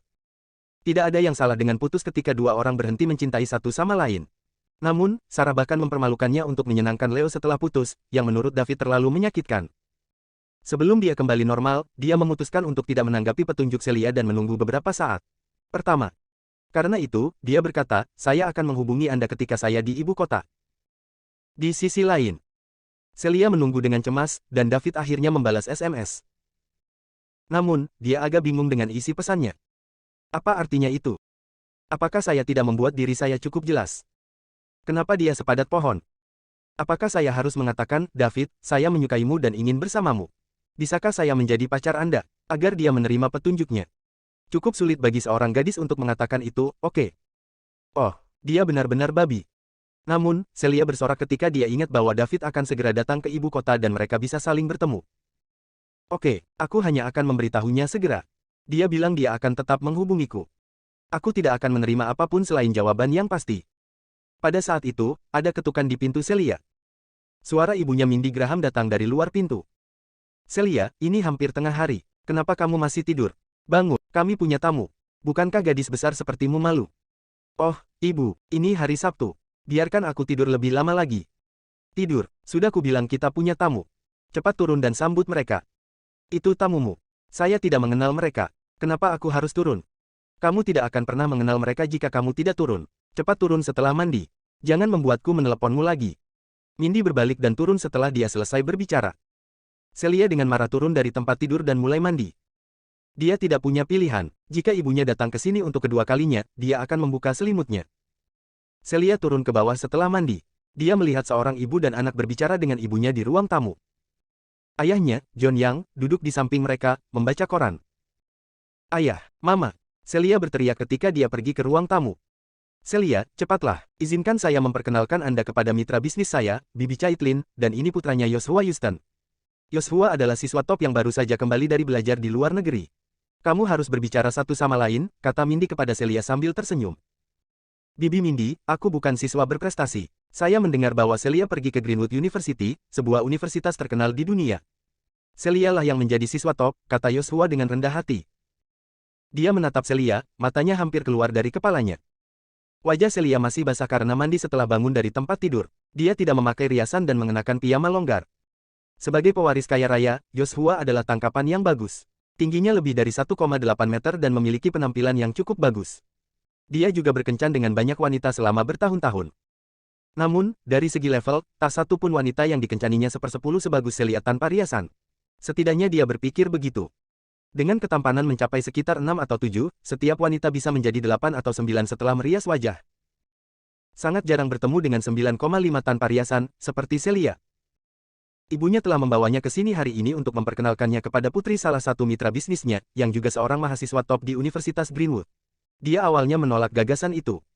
Sekolah top seperti Greenwood University pasti kutu buku yang berkacamata. Dia tidak tertarik pada wanita seperti itu. Dia ingin bermain-main selama bertahun-tahun lagi. Bab 220. Namun, dia tidak punya pilihan karena ibunya mengatakan dia akan memotongnya secara finansial jika dia tidak datang. Dia telah menangkap kelemahannya. Bagaimana dia bisa bersenang-senang tanpa uang? Bagaimana dia akan menghabiskan sepanjang malam di pub dengan teman-temannya? Bagaimana dia akan mendapatkan mobil sport terbaru? Bagaimana dia akan berkeliling dengan mobil sport mengejar gadis-gadis? Karena itu, dia berada di bawah tekanan keuangan. Namun, dia jatuh cinta begitu melihat Celia. Dia pernah membual kepada teman-temannya bahwa dia tidak akan pernah menyerahkan laut demi seekor ikan. Namun, dia tidak segan-segan merelakan puluhan bahkan ratusan lautan untuk Celia, apalagi satu. Kalian berdua adalah siswa terbaik, jadi kalian anak muda memiliki lebih banyak hal untuk dibicarakan. Kata Mindy sambil tertawa kecil. Halo, Bibi Caitlin dan Joshua. Sapa Celia saat dia duduk. Halo, Celia. Halo, Celia. Celia merasa jijik dengan sorot mata Joshua. Mereka penuh dengan posesif seperti yang lainnya. Satu-satunya yang disukainya adalah cara David memandangnya. Itu adalah ekspresi penghargaan tanpa jejak keinginan. Kedua keluarga tidak berbicara lama sebelum makan siang. Setelah makan siang, Celia membuat alasan untuk pergi, mengatakan bahwa dia akan berbelanja dengan teman-teman baiknya. Dia tidak ingin berbicara dengan mereka lagi. Dia tahu apa yang sedang dilakukan ibunya, dia ingin menjodohkannya dengan putranya. Itu bisa memperkuat kerjasama mereka. Pada akhirnya, keuntungan datang lebih dulu. Itu hebat, bahwa Joshua keluar sementara Bibi Caitlin dan aku mendiskusikan beberapa bisnis. Kata Mindy pada Celia. Mama, saya akan berbelanja dengan teman-teman saya. Mereka semua perempuan, tidak pantas membawa laki-laki, keluh Celia. Apa yang salah dengan seorang pria? Dia bisa membantu Anda membawa barang-barang Anda. Kalau tidak, bisakah kamu membawa semua yang kamu beli sendiri? Balas Mindy. Ya, aku bisa membantu Celia membawa barang-barang. Jangan khawatir, Celia, saya dalam keadaan sehat, dan saya berolahraga secara teratur. Saya baik-baik saja dengan membawa 100 kg. Anda dapat membeli apapun yang Anda inginkan, kata Joshua cepat. Dia akan senang berbelanja dengan Celia. Akan lebih baik jika mereka sendirian. Namun, akan menyenangkan untuk memiliki beberapa pacar di sekitar. Dengan ketampanan Celia, seberapa buruk pacarnya? Pikiran berada di mal yang dikelilingi oleh wanita cantik peringkat lebih tinggi dari 9 dan melihat tatapan iri pria di sekitar mereka membuat Joshua merasa penuh kegembiraan. Celia berhenti berbicara dan berbalik. Dia tahu tidak ada gunanya mengatakan apa-apa lagi. Joshua bergegas mengejarnya. Begitu mereka berada di luar villa, Celia menyuruh Joshua menunggu mobilnya. Joshua berdiri di sana dan menunggu dengan penuh semangat. Dia pikir mereka akan berbagi mobil, tetapi Celia membuatnya menunggu untuk naik dengannya. Seorang gadis yang membiarkan seorang pria mengendarai mobilnya seperti mengizinkannya memasuki kamar tidurnya. Tampaknya Celia perlahan menerimanya. Itu memberi Yoshua semburan kepercayaan diri. Dia berpikir dalam hati, dengan pesonaku, bahkan kecantikan top seperti Celia akan segera menjadi milikku. Bab 221. Tidak lama kemudian Celia berhenti di depan Yoshua dengan mobil kesayangannya, Ferrari merah. Yoshua hendak membuka pintu kursi penumpang depan untuk masuk. Namun, Celia menurunkan jendela dan berkata kepada Yoshua, "Maaf, Yoshua, sahabatku tidak suka berbelanja dengan pria, jadi kamu bisa bersenang-senang sendiri. Selamat tinggal." Dengan itu, dia menginjak gas dan menghilang tepat di bawah hidung Yoshua. Yoshua dibiarkan berdiri di angin dengan wajah bingung. Dia memang bingung. Dia tidak percaya bahwa Celia akan melakukan aksi ini. Membuatnya menunggu di sini untuknya hanyalah sebuah alasan. Dia tidak punya niat untuk membawanya bersamaku.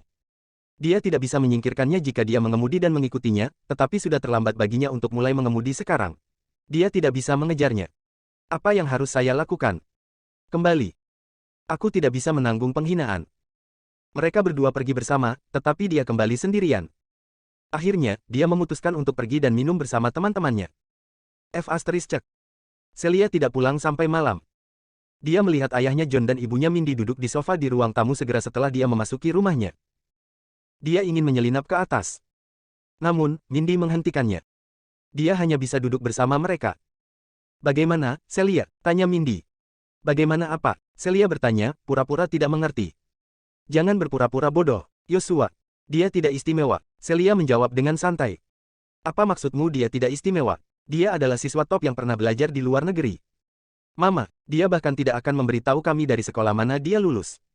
Seorang siswa atas, dia hanya menghabiskan sejumlah uang untuk belajar di luar negeri karena dia tidak bisa berhasil di sini. Jangan tertipu. Yah, meski begitu, dia cukup tampan, tinggi, dan memiliki latar belakang keluarga yang baik. Ayahnya. Mama, apa bedanya bagiku siapa ayahnya? Kenapa tidak penting? Aku mencoba menjebak kalian berdua. Saya tidak tertarik. Kamu, John, lihatlah putri baik yang kamu besarkan." Mindy berbalik dan berteriak pada John. "Apa hubungannya denganku?" tanya John polos. "Kenapa tidak ada hubungannya denganmu? Dia telah mengikuti Anda selama bertahun-tahun ini. Celia dulu sangat penurut. Dia tidak pernah berbicara kembali kepada saya." Petik 2. "Putri kami menjadi seperti ini karena kamu selalu pergi," gumam John. "John, muda, beraninya kau menyalahkanku. Apakah Anda pikir saya ingin pergi sepanjang waktu? Apakah Anda pikir saya ingin terbang ke seluruh negeri dan dunia? Apakah saya tidak kelelahan? Bisakah Anda mampu untuk tinggal di villa yang bagus dan mempekerjakan orang untuk melakukan pekerjaan rumah jika saya tidak melakukannya? Kami ibu dan anak akan mati kelaparan dengan gajimu." Mindy meraung marah. Oke, itu semua salahku. Kamu telah bekerja sangat keras, sayang. Saya tidak mendidik putri kami dengan baik. Aku akan mendidiknya di masa depan." John dengan cepat mengakui kesalahannya. Jika dia tidak mengakui dia salah, dia akan meledakkan atap rumah mereka. Huff. "Nah, Bu, saya akan naik dulu jika tidak ada yang lain."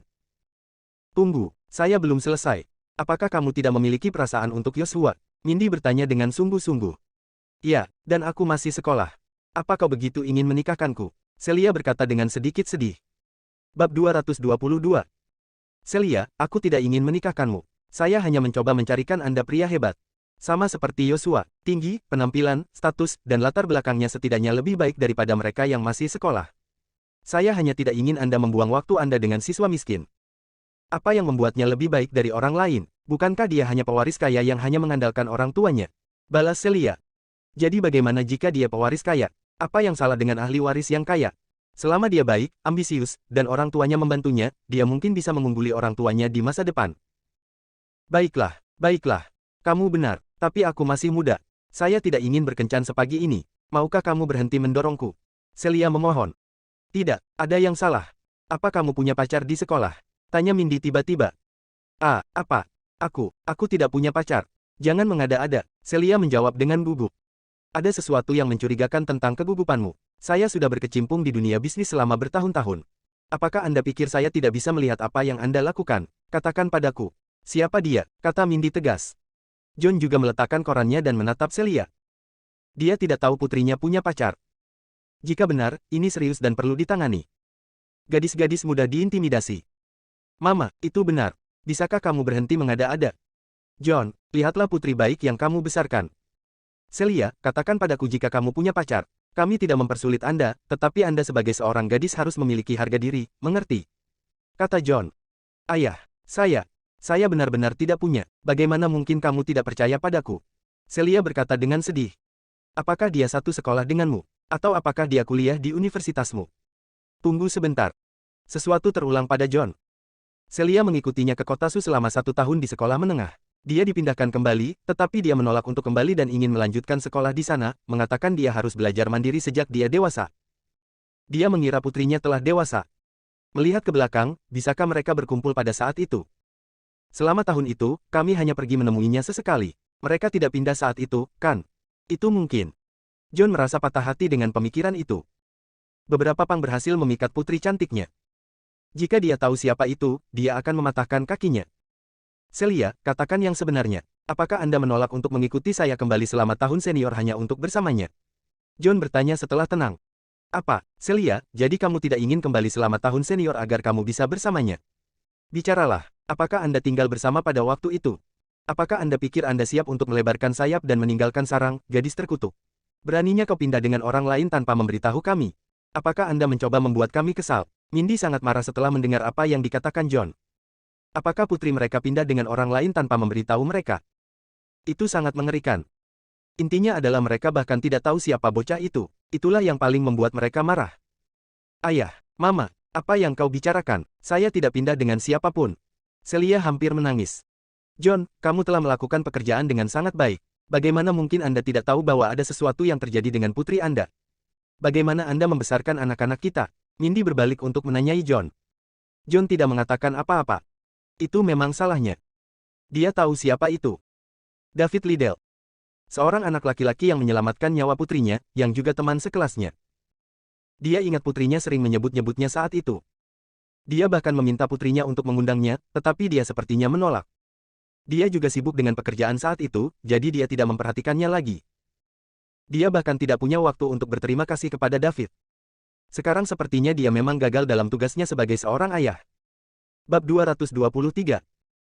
Apakah itu David? Tanya John. Ayah, aku tidak pernah pindah dengan siapapun. Siapa David? Tanya Mindy. John memberitahu Mindy semua tentang penyelamatan David atas Celia. Apa? Seorang anak pengiriman. Celia, aku memberitahumu. Aku tidak akan pernah mengizinkanmu untuk bersama. Bagaimana seorang pengantar barang cukup baik untuk putriku? Seru Mindy. Mama, apa yang salah dengan mengantarkan makanan? Selain itu, David hanya bekerja paruh waktu. Bukannya dia mengantarkan makanan sepanjang waktu. Celia balas berteriak juga. Mindy bisa mengkritiknya, tapi tidak dengan David.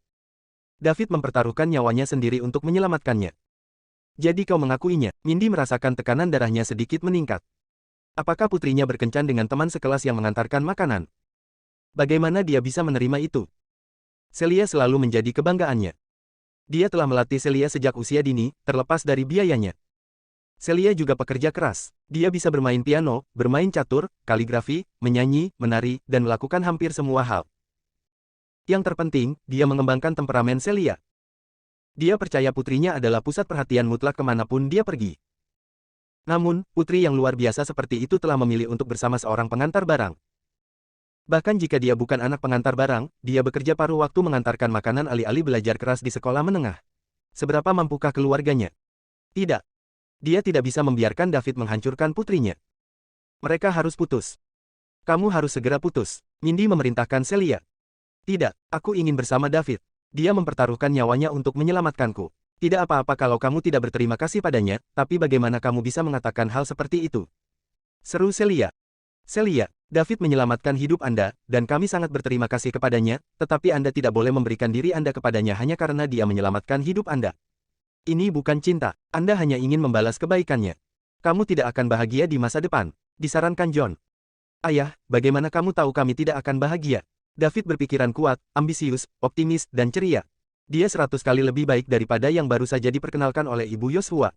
Petik 2. Kamu mencoba membuatku kesal. Mindy sangat marah pada Celia sehingga dia tidak bisa berkata apa-apa. John juga sakit kepala. Putrinya tampaknya telah mengambil keputusan tentang David. Oh. Dia telah ceroboh. Ketika putrinya diselamatkan, dia seharusnya berbicara dengannya dan memberi David sejumlah uang sebagai kompensasi. Mengingat situasi keluarga David, dia tidak akan mengatakan tidak. Kalau begitu, mereka tidak akan menghadapi masalah ini sesudahnya. Putrinya masih muda, dan seseorang telah mempertaruhkan hidup mereka untuk menyelamatkannya, jadi sosok tinggi itu pasti menempati ruang di hatinya. Apalagi mereka berdua adalah teman sekelas. Akan aneh jika mereka tidak mengembangkan perasaan satu sama lain ketika mereka bersama setiap hari. Apa yang harus mereka lakukan? Dia tidak terlalu peduli. Jika David memang seperti yang dikatakan Celia, dia tidak menentang mereka berkencan. Dia pikir putrinya selalu menjadi gadis yang baik, tetapi kemudian dia tiba-tiba melakukan sesuatu seperti itu tanpa memberitahu orang tuanya, jadi dia merasa sulit untuk menerimanya. Selain itu, mereka telah hidup bersama selama 1 tahun tanpa mereka tahu siapa bocah itu. Sekarang dia tahu bahwa David, yang telah menyelamatkan nyawa putrinya, dia tidak berkomentar. Seseorang yang akan mempertaruhkan nyawanya untuk menyelamatkan orang yang lewat pastilah orang yang baik. Dia tidak memiliki persyaratan tentang uang dan latar belakang. Dia hanya harus bersikap baik kepada putrinya dan putrinya harus menyukainya. Keluarga mereka tidak kekurangan uang, dan menurutnya, memiliki terlalu banyak uang tidak ada gunanya. Namun, tidak demikian dengan istrinya, Mindy. Dia telah berjuang di dunia bisnis selama bertahun-tahun dan telah mengenal banyak anak laki-laki yang luar biasa. Seorang pria dari kota kecil seperti David tidak cocok untuk orang-orang ini. Selain itu, istrinya adalah wanita yang sangat bangga. Jika teman dan mitranya di dunia bisnis mengetahui bahwa dia mendapatkan menantu seperti itu, dia akan menggali lubang di tanah untuk mengubur dirinya sendiri. Sakit kepala. Salah satunya adalah putrinya. Yang lainnya adalah istrinya. Dia tidak tahu harus berbuat apa. John, menurutmu apa yang kita lakukan? Ini semua salahmu. Kami memiliki seorang putri yang penurut. Ini baru beberapa tahun dan lihat bagaimana Anda membesarkannya. Apa gunanya saya bekerja keras di luar sana? Mindy memarahi sambil menunjuk John. Kenapa tidak, kita bertemu David dulu? John bertanya dengan hati-hati. Bertemu dia? Apa untungnya bertemu dengan pria dari daerah kumuh? Ditolak Mindy. Mama, aku tidak akan membiarkanmu membicarakan David seperti itu. Kamu benar-benar ingin membuatku kesal, bukan? Baiklah, berhenti berdebat, kalian berdua. Saya pikir kita harus bertemu David. Bagaimanapun, dia menyelamatkan hidup putri kami. Tanpa dia tidak akan duduk di sini sekarang. Apa gunanya hidup kita kalau begitu? Tidakkah menurutmu begitu, sayang? Tanya John. Mindy berhenti bicara. Dia tidak masuk akal. Dia bersyukur bahwa David mempertaruhkan nyawanya untuk menyelamatkan putrinya. Namun, dia tidak bisa begitu saja menyelamatkan seseorang dan mencurinya tanpa mengucapkan sepatah kata pun. Jika David adalah teman sekelas putrinya di Greenwood University, dia akan menerimanya jika dia berasal dari keluarga yang lebih baik. Namun, David berasal dari daerah kecil dan bahkan tampaknya bukan dari keluarga mapan, yang membuatnya sulit untuk menerimanya. Putrinya sangat baik. Lihat saja reaksi Joshua dan ibunya hari ini. Keluarga Houston adalah keluarga kaya dengan aset ratusan miliar dolar. Pewaris keluarga seperti itu tidak bisa mengalihkan pandangan dari putrinya. Jika David menjadi menantunya, teman-teman bisnisnya akan mengetahuinya. Bagaimana dia bisa mengangkat kepalanya saat itu? Itu tidak mungkin terjadi. Senang bertemu dengan David. Dia akan memberitahunya perbedaan antara dia dan Celia dan kemudian menyelipkannya sejumlah uang sehingga dia akan meninggalkan Celia. Seorang anggota akar rumput dari county kecil seperti David mungkin belum pernah melihat 100.000 dolar. Itu sudah beres kalau begitu. Setelah mengetahuinya, Mindy menoleh ke Celia dan berkata, Celia, jangan salahkan aku. Saya pernah ke sana sebelumnya. Dan aku ingin bersamamu sepanjang waktu, merawat suami dan anakku di rumah, tetapi ayahmu tidak cukup baik.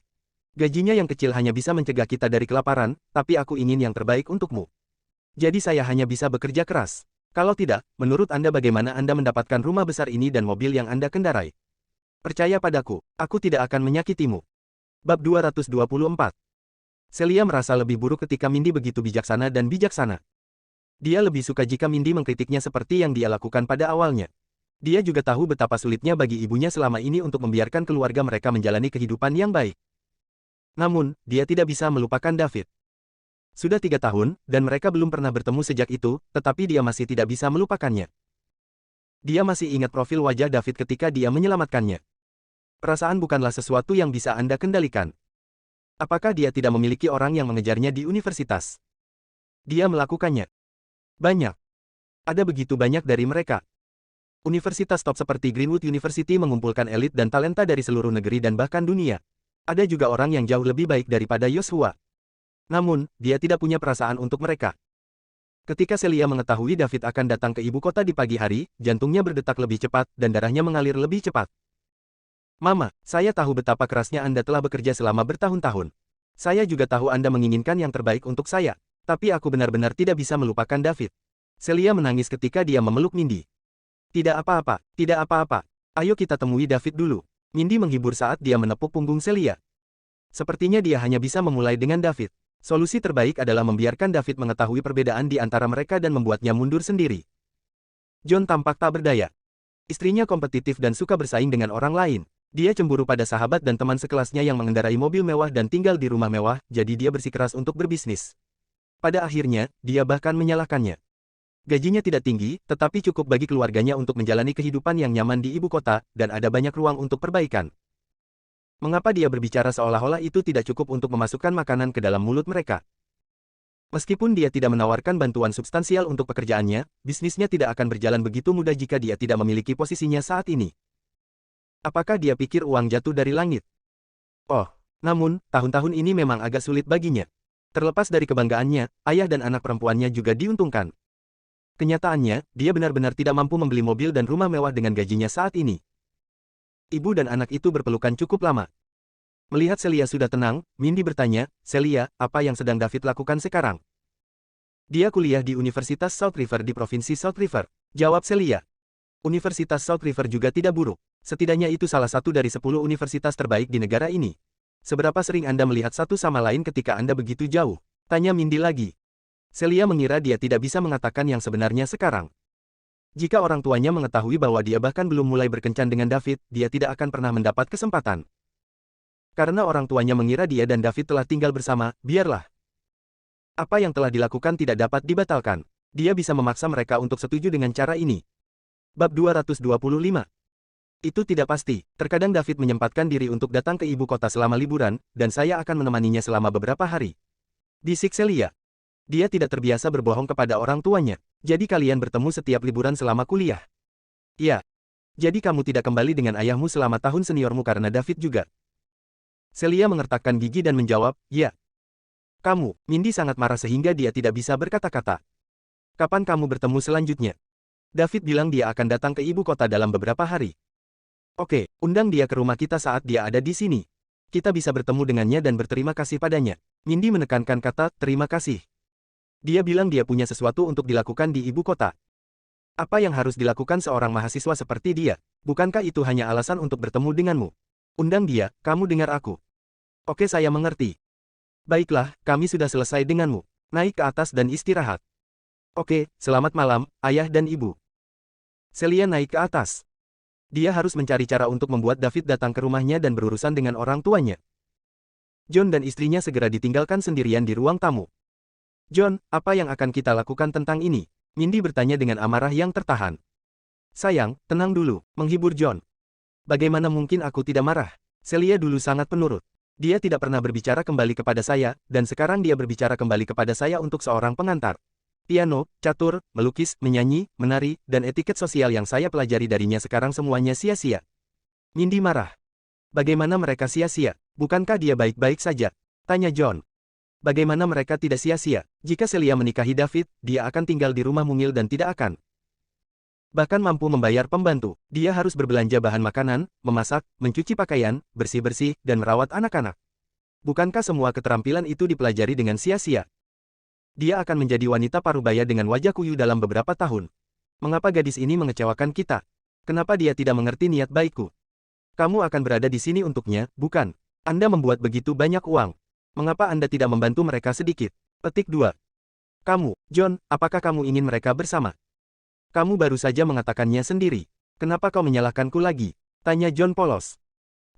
Jika Celia menikah dengan David, saya lebih suka menyumbangkan semua uang saya daripada memberi mereka 1 sen pun. Biarkan mereka menderita, biarkan mereka menjalani kehidupan yang mereka pilih. Mindy marah. Apakah kamu ingin melihat putrimu menderita? Apakah Anda ingin dia berbelanja bahan makanan, memasak, mencuci pakaian, bersih-bersih, dan menjaga anak-anak, dan kemudian membiarkan seorang gadis muda yang cantik tampak lebih tua dari Anda beberapa tahun kemudian? Mindy hampir meledak karena marah. Baiklah, kita mungkin bisa membalikkan keadaan ini. Pikirkan tentang itu. Berapa umur Celia saat itu? Dia terjatuh di tengah jalan dengan truk menuju ke arahnya. David kebetulan menyelamatkannya saat dia sangat putus asa. Dia pasti sangat memikirkan David. Mereka juga teman sekelas. Akan aneh jika mereka tidak saling jatuh cinta ketika mereka menghabiskan setiap hari bersama. Lalu apa yang harus kita lakukan? Kita tidak bisa membiarkan dia terus seperti ini. Akan sangat sia-sia jika anak perempuan yang begitu cemerlang menikah dengan anak laki-laki miskin seperti David. Kita harus menemukan cara untuk memisahkan mereka. Ayo kita temui David dulu. Mulailah dengan David dan lihat apakah kita bisa membuatnya mundur.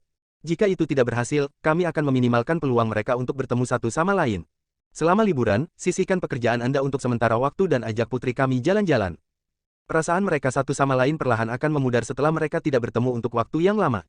Ketika dia memasuki masyarakat setelah lulus dan bertemu pria yang lebih luar biasa, dia akan menyadari bahwa dia hanya ingin membalas David karena telah menyelamatkan hidupnya dan itu bukan cinta.